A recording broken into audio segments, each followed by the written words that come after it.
Am I on here? Good. Good morning. This setup is something else. I'm going to try this. How's that? Is this loud enough for everyone? If I eat the microphone? Uh, Good morning. Um, it is AJ's birthday and it's Brittany's birthday today. And some people have been asking me, how old is Brittany? And don't you know that it's rude to ask how old a lady is? And I don't know how old AJ is, but I know he's not 40.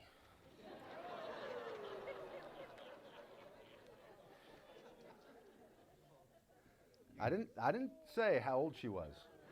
You guys are putting words in my mouth here. It's good to see all of our teens here this morning. Usually, I think throughout the summer, they are still asleep. Good to see you awake. Our older folks, I think you probably were up at like 3 or something this morning. Dinner for you will be at 2 and bedtime's at 5. I get myself in trouble.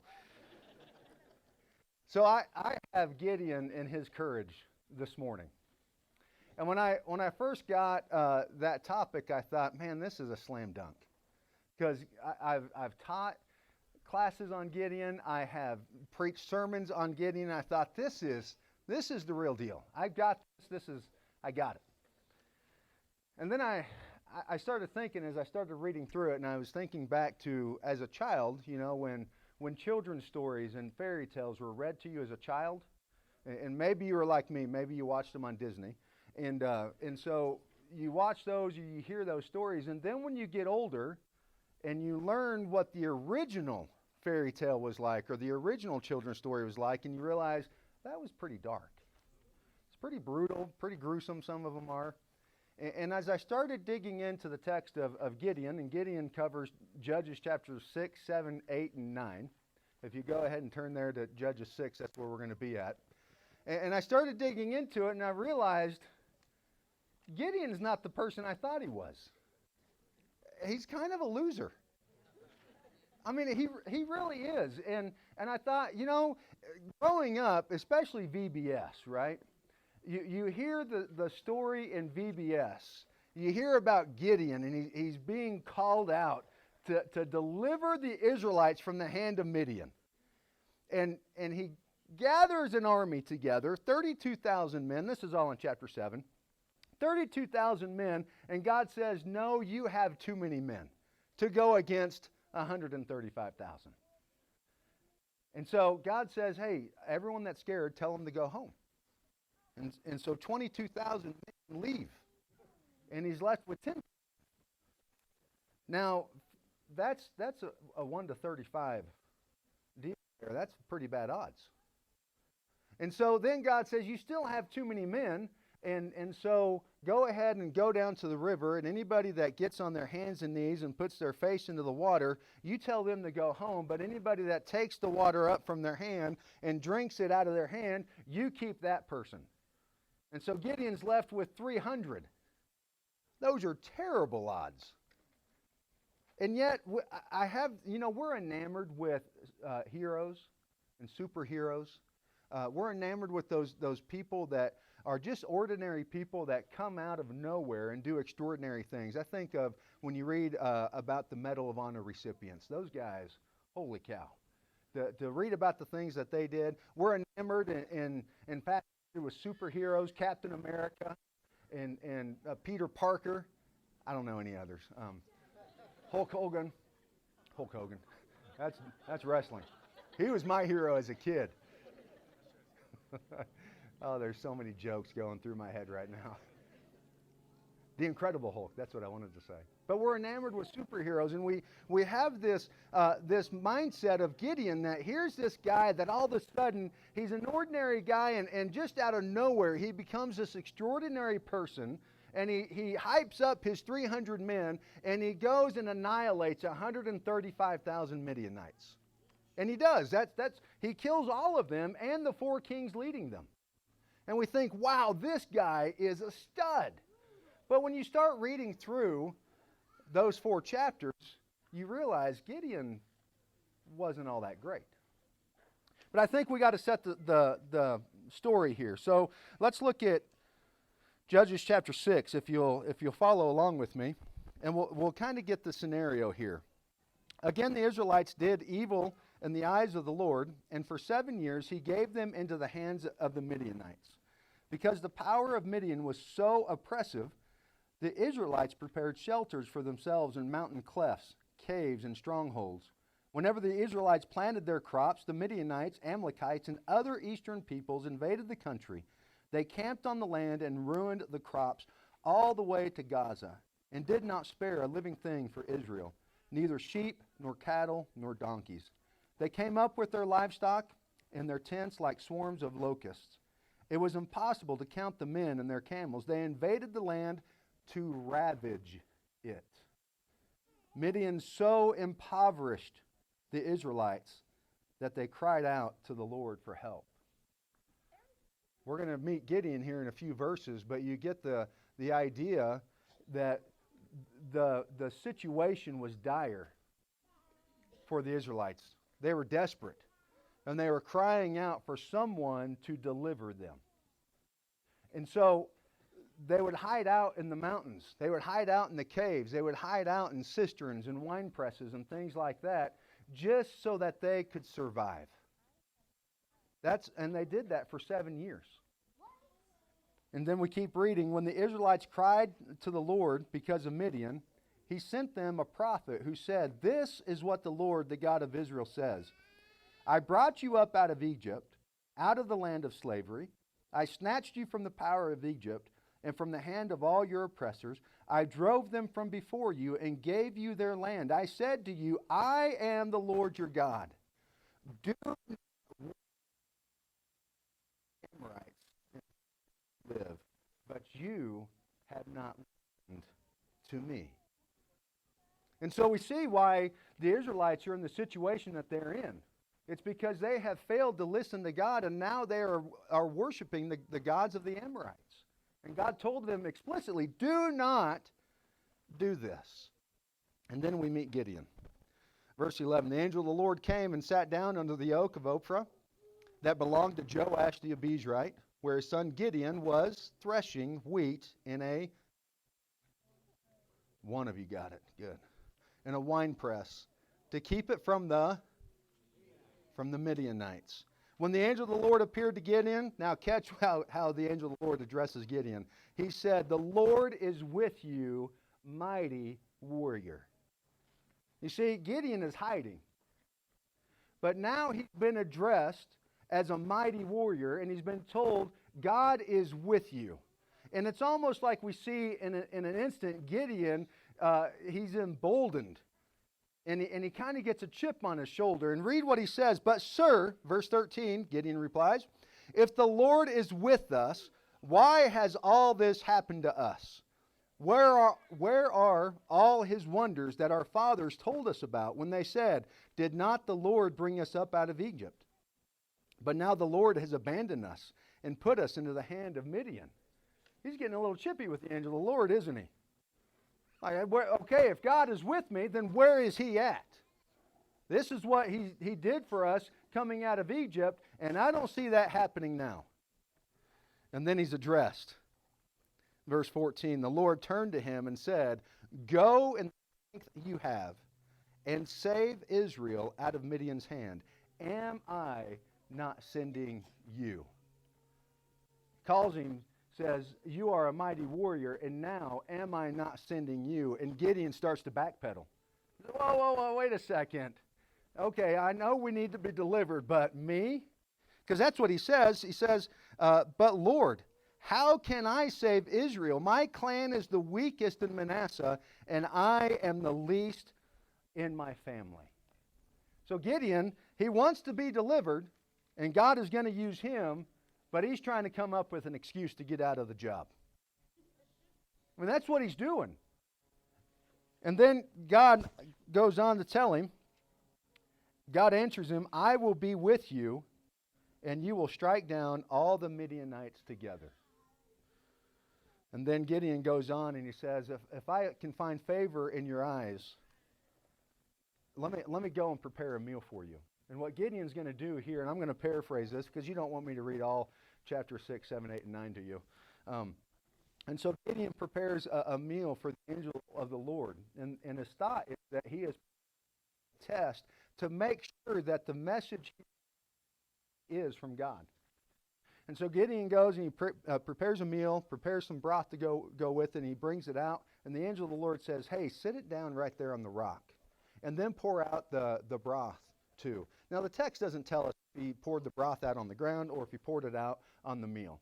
My opinion, I think he poured it out on the meal. I think it's kind of foreshadowing of what Elijah does with the prophets of Baal when he soaks the altar and saturates it so much that there's water in the ditch that he dug around it. Water doesn't burn. And so this meal is set on the rock, and the broth has been poured out over the top of it. It's wet. And when the angel of the Lord reaches out and touches it with his staff, it is consumed by fire. Everything, the food and the liquid itself, consumed by fire. It's gone.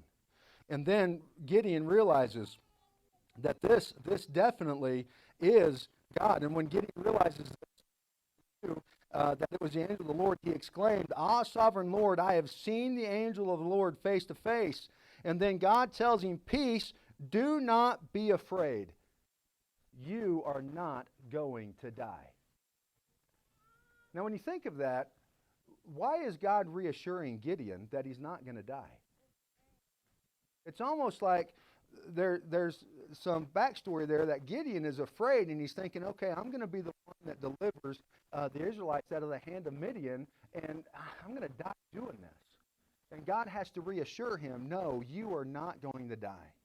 And in fact, Gideon, what I want you to do, I want you to go right now, and you're going to take one of your father's bulls. It's very specific there in the text which one he's supposed to take. And then you're going to tear down the altar to Baal, and you're going to tear down the Asherah pole, and you're going to make an altar out of those two altars and sacrifice that bull to me.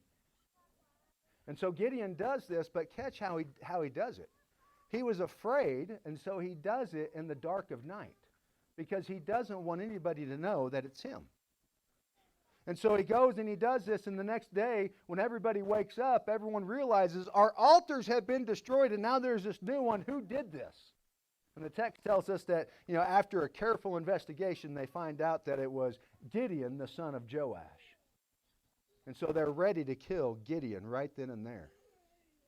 And Joash, being quick-witted, steps in and he says, wait a second. This happened to Baal, not to you guys. So let Baal fight his own fights. If Baal wants to kill Gideon, let Baal kill Gideon. And everyone seemed to be okay with that, and they said, okay. And so Gideon realizes at this point, all right, I'm not going to die.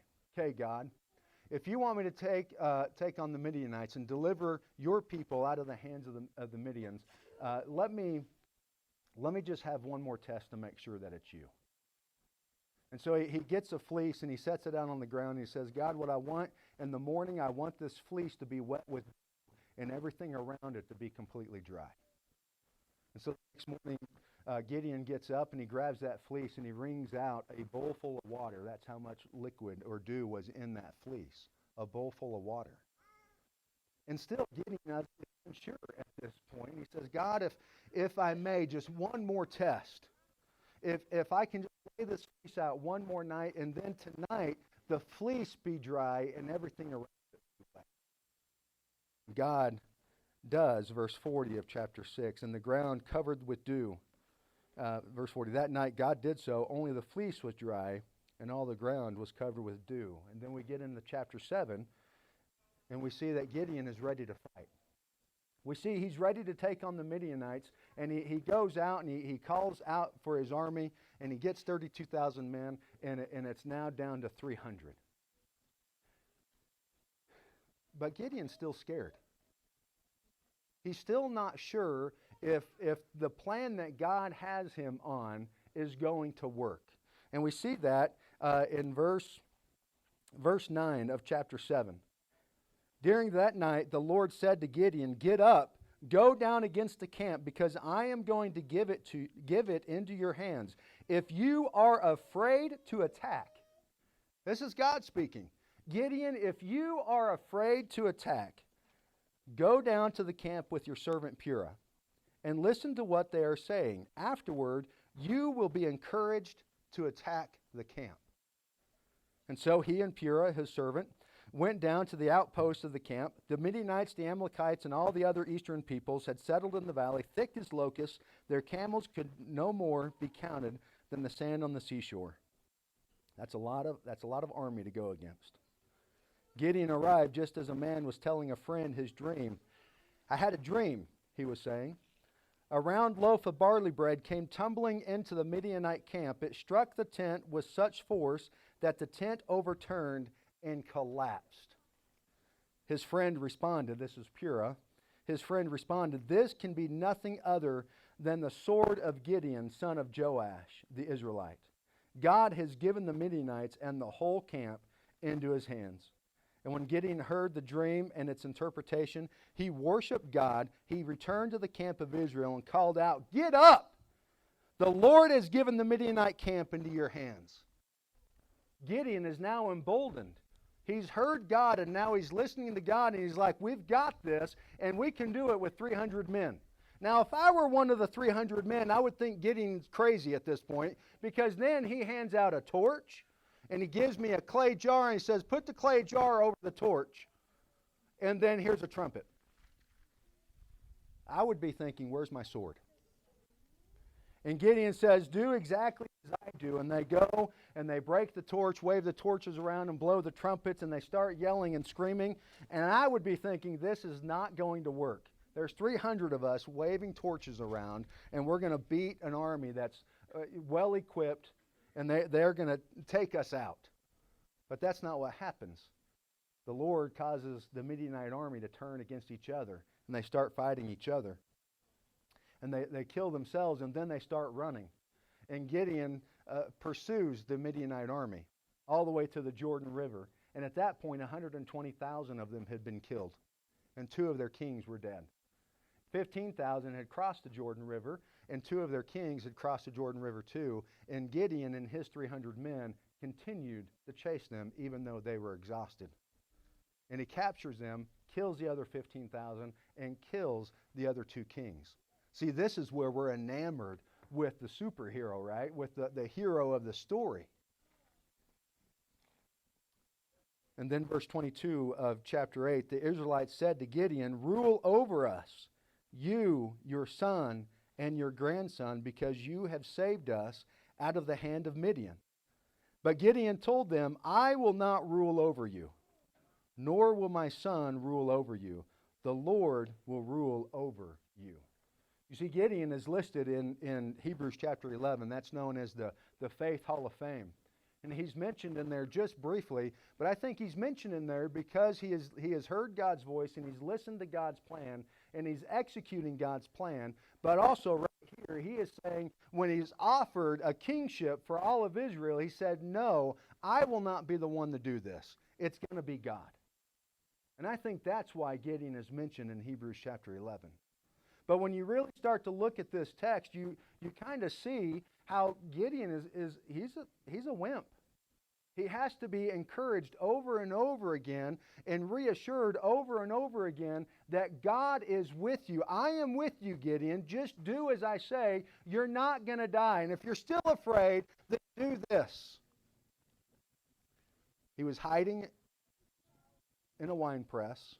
He needed one sign to make sure that it was the angel of the Lord. He needed 2 signs to make sure that, okay, I'm going against the Midianite army. He needed another reassurance, and he had to listen to a dream to make sure, okay, this really is God's plan.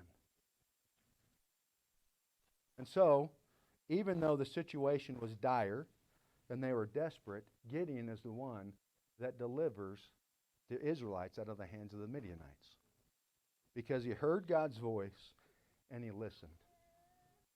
Let me illustrate it with 2 stories, and then the lesson will be yours. I think I was 4 years old, and we lived in Holyoke, Colorado. That's where I was born. A little town in northeastern Colorado, 1,500 people, probably 1,200 at that time. There's one stoplight in the town, and that was like the only stoplight for 80 miles around. Tells you how small it is. Rural America. And my dad was a part of the volunteer fire department. And if you don't know what the volunteer fire department is, it's exactly what it sounds like. It's a fire department made up of volunteers. And my dad was a volunteer fireman. And so one night after church, one Wednesday evening, in Holyoke, at least at that time, the way it worked, and it still works that way today, is whenever there's a fire somewhere, the tornado sirens would start going off. But there was a sequence to the sirens. It was kind of like Morse code, long siren blasts and short siren blasts and stuff. And based on that, the firefighters knew generally the direction that they needed to head for the fire, unless, like, that's if they didn't make it to the fire house to get on the fire truck and head to wherever the fire is. They would just go to wherever the fire was if they didn't make it in time to be on the fire truck. And so my dad hears the siren going off, and we're in town, and he just races to the firehouse. And I'm with my dad. We're in his pickup, and it's just me. And when he gets there, he gets out, and he looks back in the truck. He says, "Stay here. Do not get out." I was 4 years old at the time. I said, "Okay." And so my dad leaves. And he gets on, I watch him put on his gear. He gets on the fire truck, and he leaves. And I'm still in the truck. I'm staying where he told me to stay. And I did not get out of the truck. It seemed to me as a 4-year-old that it was hours and hours before somebody came and got me. But I'm sure it was only a couple of minutes, because my mom showed up shortly after, and I was scared, but I knew I was okay. And the reason why I knew that I was okay, because I could hear it in my dad's voice. Even though he was firm in telling me, "Stay here, do not leave the truck," I knew that I would be okay because his voice relayed that message that you'll be okay, just stay here. And I was. A few years after that, we lived in Kansas. My dad was working with a major farming operation. I was 7 at the time, so Hayes' age, wherever he's at. And we were, me and my brothers were with my dad. He had to go out to this, they weren't grain elevators, grain bins. There's a series of 6 of them. And he had to check them to make sure that the fans were running properly, to make sure that moisture wasn't building up inside the grain bins. And because if that happens, then it's all rotted and you lose all your grain. And so he was checking everything. And while he was checking everything, my brother Jeff had found a length of wire. And he had fashioned it into a lasso. And he starts swinging it around his head. And he starts chasing me. And I'm just thinking, I am not going to be lassoed, because all I could picture was this lasso being around my neck. And that's just, all those pictures, I'm like, no, this is not going to be me. And so I started running. Now at these grain bins, for support structures, they had these I-beams in place and everything to hold the grain legs and all that stuff. Anyways, and so I'm running away, and I'm looking back, and as I look this way, I see that there's an I-beam right there. And I go to duck, and I'm checking, and I come back around, and I didn't duck far enough. And that I-beam caught me right here. And so if you can imagine what a watermelon sounds like hitting the ground, that's what it was. And my head stayed with the I-beam, but the rest of my body went like this, and I landed flat on my back. And my dad saw the whole thing, and he immediately ran over and scooped me up and took me into the office that was there. And my head was gashed open pretty good. And he found some clean shop towels, of all things, and he folds them up, and he puts them on my head, grabs my hand, and he says, "Hold that, don't cry." I'm laying there on my back, looking up, and and my brothers are they're scared, they're worried, and my dad makes a couple of phone calls, and he loads us up, and we head into town because he's taking me to the emergency room. And he drops my brothers off with some friends from church, and all the way to the hospital, my dad's asking me, "Are you okay? How's your head feel?" All the obligatory questions to make sure that your child is okay. And so we get to the hospital, and I'm laying there on the hospital bed and still holding everything, and the doctor comes in and starts getting everything set up to stitch me up. And he even says, he's going to need stitches. And my dad said, "Yes, I understand that." And tells him the whole story. And then they get that paper with the hole in it. I don't know if anybody knows what that is. But they lay it over me to keep everything sterile, I guess, with the hole in the paper over the cut.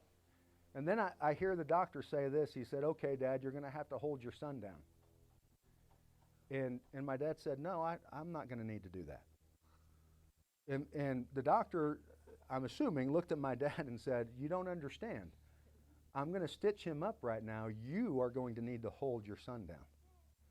And my dad looked back at the doctor, I'm assuming, because I had paper over my face. And he said, no, I don't need to hold my son down. He will be just fine. And I could hear the sarcasm in the doctor's voice as he said, okay. And it just kind of spoke that message that said, we'll try it your way first, Dad, but if it doesn't work, we're going to do it my way. And so the doctor told me, he said, son, I just need you to put your hands under your bottom. And so that's what I did. And I laid there and I didn't move as he stitched me up.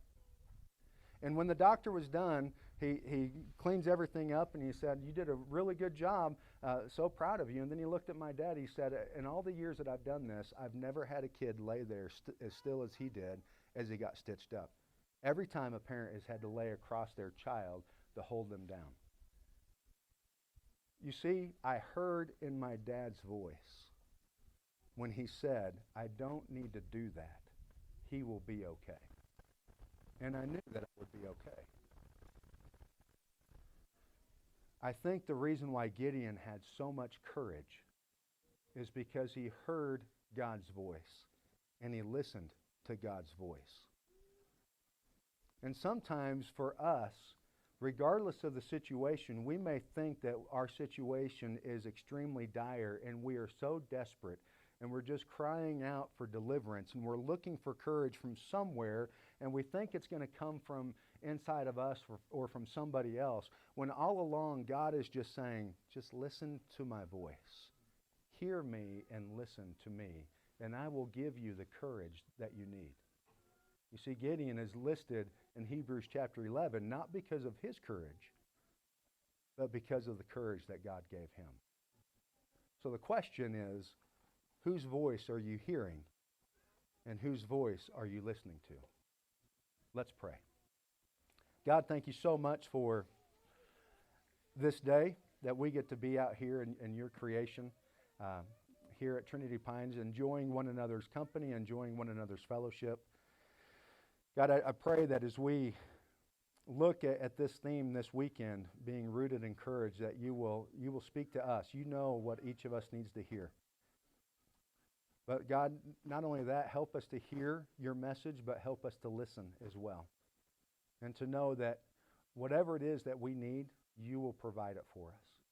No matter how scary it may seem to be, no matter how outlandish the plan may seem, we know that you are in charge and that you are in control. And God, I pray that as we face many different situations in our lives that seem dire and we seem that we are desperate, we know that you will deliver us from those things. However that may come about, it will be because of you. In Jesus' name, amen.